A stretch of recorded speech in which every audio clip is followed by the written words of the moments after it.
प्रेम से बोलिएगा श्रीमन नारायण नारायण नारायण श्रीमन नारायण नारायण नारायण श्रीमन नारायण नारायण नारायण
की, पवन सुत हनुमान की, उमापति महादेव की, गणेश जी महाराज की, आदि शक्ति गुरुदेव महारानी की, वृंदावन बिहारी लाल की, वृंदावन धाम की, श्री यमुना महारानी की, श्री अयोध्या धाम की, श्री सरयू महारानी की, श्री हनुमान गढ़ी की, श्री कनक भवन बिहारी बिहारी जी सरकार की, श्रीमद् भागवत महापुराण की, व्यास जी महाराज की, श्री सुखदेव भगवान की, परीक्षित जी महाराज की, संत समाज की, श्रोता समाज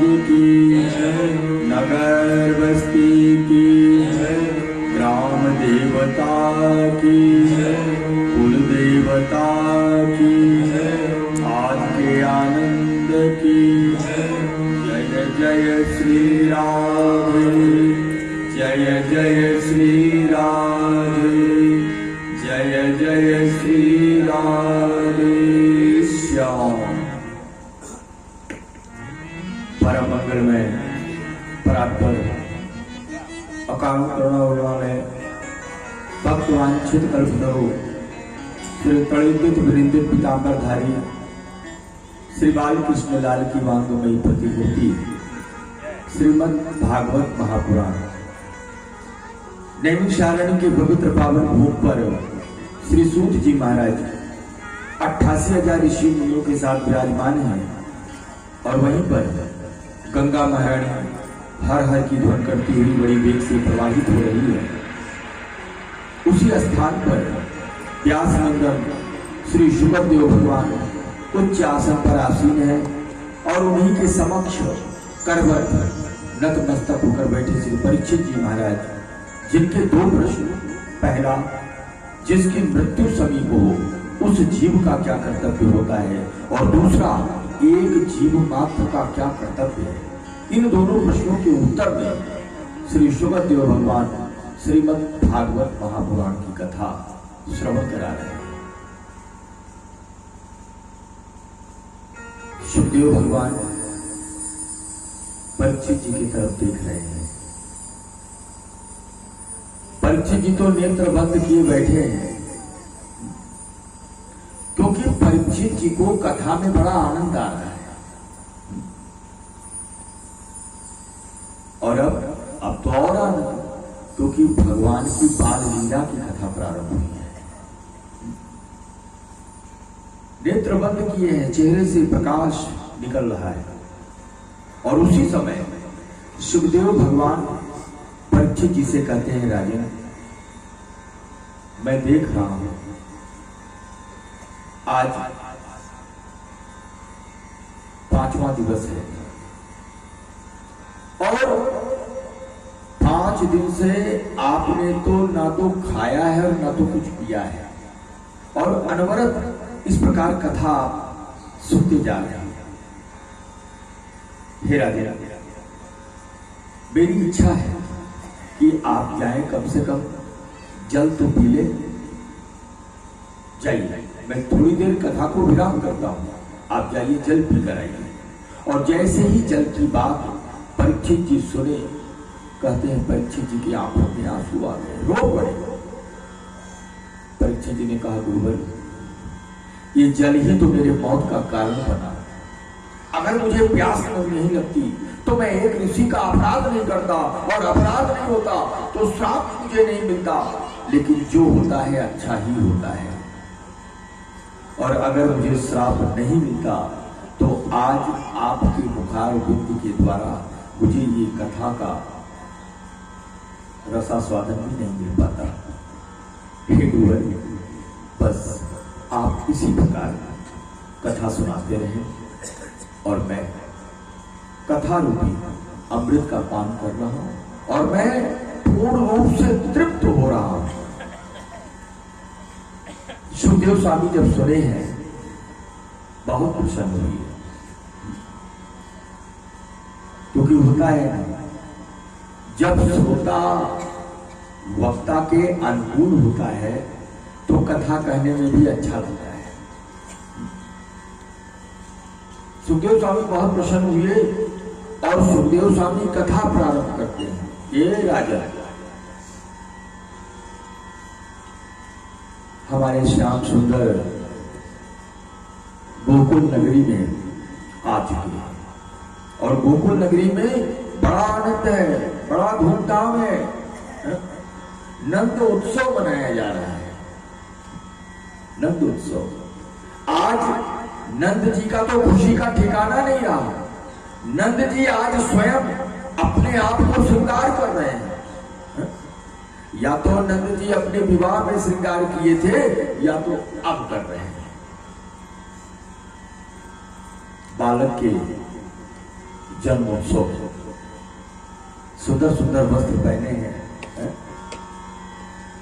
और नंद जी ने अपने मुच्छों पर चंदन लगाया है। वो भी चंदन कौन सा? मलयागिरी चंदन। महक रहे हैं तो गम गम गम गम ऐसा। और सुखदेव स्वामी परीक्षित जी को कथा सुनाने लगे। नंद स्वात्मज उत्पन्ने जाता है लाडो मनाए, आहूय विप्राण वेद ज्ञान, स्नाता सुचिरलंकिता।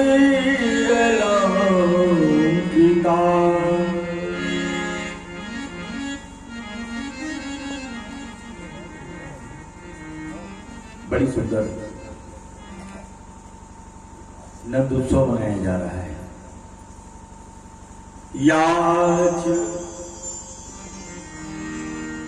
याचयित्वा स्वरूपशयनं जाततरमात्मजस्य वै करवायाम माम विधवता पितृदेवार्चनं तथा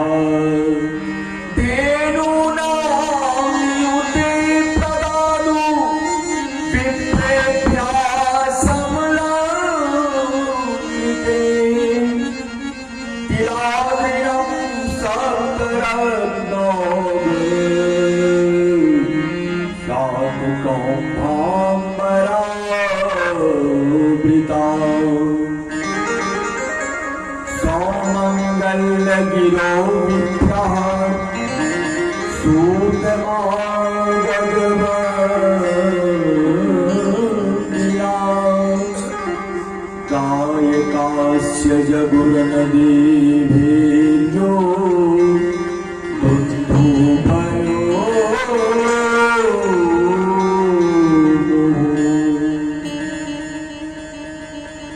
नंद उत्सव सुखदेव स्वामी कहते हैं, ये जो नंद उत्सव मनाया गया है ना, सुखदेव स्वामी ने 18 श्लोकों में नंद उत्सव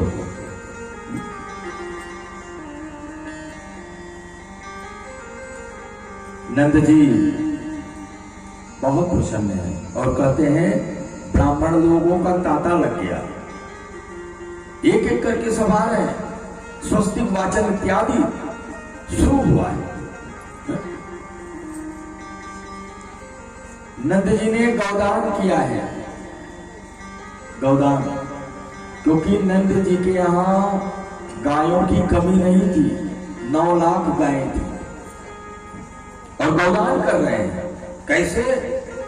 गाय के सींग में सोने का चद्दर और गाय के खुर में चांदी का चद्दर और गले में मोतियों की माला। अरे इतना ही नहीं, 1 वर्ष का खाद्य सामग्री भी वो एक गाय के साथ दे रहे हैं। ब्राह्मण लोग बहुत प्रसन्न है, बड़ा आनंद। कहते हैं गायक लोग भी आए और गायक लोग भी अपनी गायकी से नंद बाबा को प्रसन्न कर रहे हैं।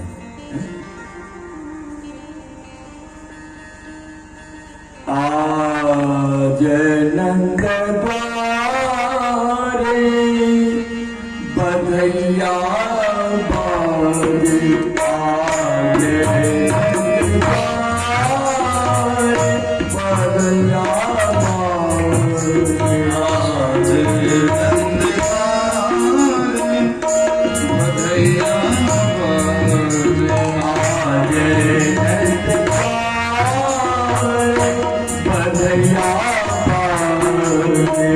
आज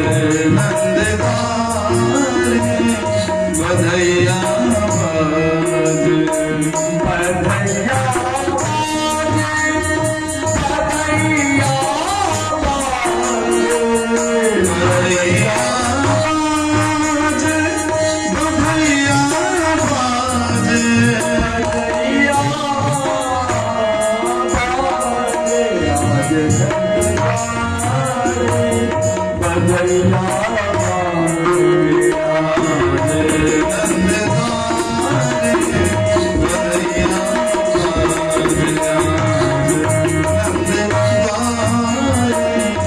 बधैया बाजे,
आज नंद द्वारे बधैया बाजे, बधैया गोकुल में तो धूम मची है, और जब से लाला आया है ना तब से धूम ही धूम। आज द्वादशी, द्वादशी की तिथि, और द्वादशी के दिन शंकर भगवान आ गए हैं लाला का दर्शन करने के लिए, और अकेले नहीं, काक भुजंगी जी को भी साथ में लेकर आए। पहले तो यशोदा मैया मना की, लेकिन बाद में शंकर भगवान बहुत रोए, प्रभु के दर्शन के लिए रोए, क्योंकि भगवान का वो बाल रूप बड़ा दुर्लभ है? शंकर भगवान रोए, मैया को दया आई और मैया दर्शन कराए। शंकर भगवान खूब दर्शन किए। अरे इतना ही नहीं, शंकर भगवान ने लाला को अपने गोद में लिया है और गोद में लेकर कहते हैं अपनी चटा से लाला के पूरे शरीर को झाड़ा है कि कभी इसको नजर न लगे। लाला भी शंकर भगवान का दर्शन कर रहे हैं क्योंकि ये दोनों एक दूसरे के इष्ट हैं। शंकर भगवान की इष्ट लाला और लाला की इष्ट शंकर भगवान, दोनों एक दूसरे के इष्ट। बड़ा आनंद। और इस प्रकार शंकर भगवान दर्शन करते हुए अपने कैलाश पर्वत की तरफ चल दिए। इधर गोपियां लाला के पास आती और आशीर्वाद देती है लाला को। तायाशीष ब्रह्मोजानस्मिरं पाहिति बालकी। ये गोपियां सब आशीर्वाद दे रही है, ये मैया तेरा लाला जुग जुग जिए, जुग जुग। और मैया बहुत प्रसन्न है, बहुत प्रसन्न। बड़ा आनंद है। और उसी समय कहते हैं नंद जी विचार किए कि मुझे मथुरा जाना चाहिए, क्योंकि ये गोकुलवासी कंस महाराज को प्रतिवर्ष कर देते थे। और कर के रूप में क्या? यही दूध, दही, घी, मक्खन यही करता। और कर इसलिए देते थे कि उनको सुरक्षा प्रदान हो। कर इसीलिए दिया जाता है कि सुरक्षा मिले। तो सुरक्षा की दृष्टि से नंद बाबा ने सभी अपने साथियों को इकट्ठा किया कि भैया कल हम लोगों को मथुरा चलना है कर देने के लिए। कर देने के लिए जाएंगे तो समाचार भी सुनाएंगे। और कहते हैं दूसरे दिन प्रातः काल हुआ, सभी साथी लोग नंद बाबा के साथ बैलगाड़ी पर दूध, दही, घी, मक्खन इत्यादि लाद कर मथुरा की तरफ चल गए। और इधर सुनिए, आज भगवान की छठी मनाई जा रही है, छठी। यशोदा मैया ने पूरे गोकुल में ऐलान करवा दिया कि आज किसी के घर चूल्हा नहीं जलेगा, आज सबका भोजन है मेरे घर में। गोपियां तो बस इसी फिराक में रहती कि कितना ज्यादा से ज्यादा मैं लाला का दर्शन करूं। और सुनते ही एक एक करके गोपियां वहां आने लगी। इधर यशोदा मैया लाला का श्रृंगार किए हैं और एक चांदी के पन्ने पर लिटाई है और उसमें रेशम की डोरी लगी और झुलाने लगी। बड़ा आनंद। सभी गोपियां गा बजा रही हैं। इधर सुनिए मथुरा का कंस जो है बैठा हुआ है दरबार में, सोच रहा था कि उसी समय पूतना आती है। ये पूतना है कौन? पूतना का परिचय क्या है? सुखदेव स्वामी परिचय दे रहे हैं। क्या? कंसेन प्रहिता घोरा पूतना बाल घातिनी शिशुं सचारनिघ्नन्तो पुरग्राम व्रजादिषु। कंसेन प्रहिता घोरा पूतना बाल घातिनी। ये पूतना का अर्थ क्या होता है?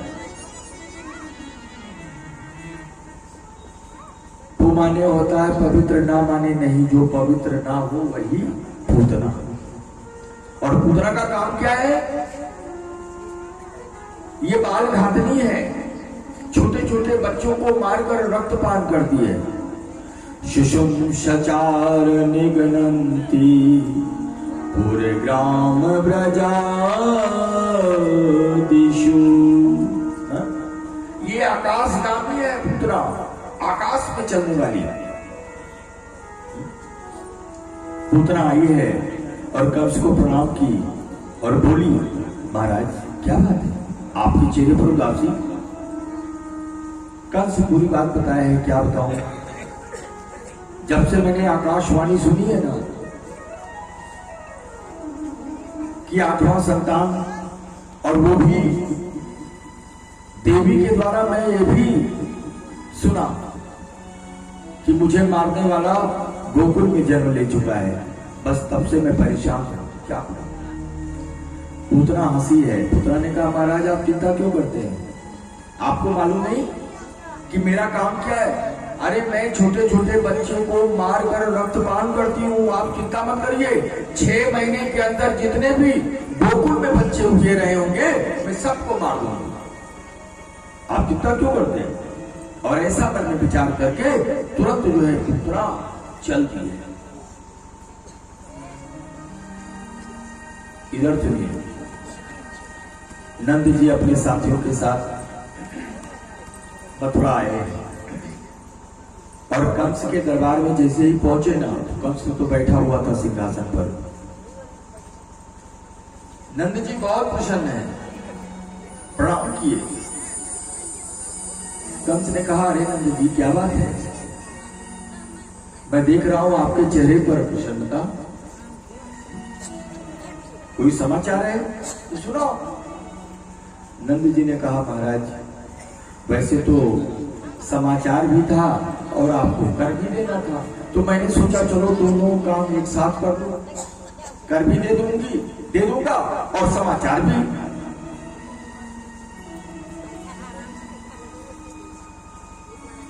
अच्छा क्या समाचार है। नंद जी ने कहा, महाराज चतुर्थ अवस्था में मुझे पुत्र रत्न की प्राप्ति हुई है, बस यही समाचार। कंस बड़ा प्रसन्न हुआ है। कंस आशीर्वाद देता है, ए नंद जी मैं आशीर्वाद देता हूं आपके बालक को कि उसके जितने भी शत्रु हो वो स्वतः अपने आप समाप्त हो जाए। दे दिया आशीर्वाद। अब कंस को क्या पता कि सबसे बड़ा शत्रु वही है, लेकिन शत्रु भी जिसकी प्रशंसा करे क्या पूछना। और नंद जी वहां से चले हैं, विचार किए कि चलो वसुदेव जी से भी मिलता चलो। नंद जी आए हैं वसुदेव जी के पास।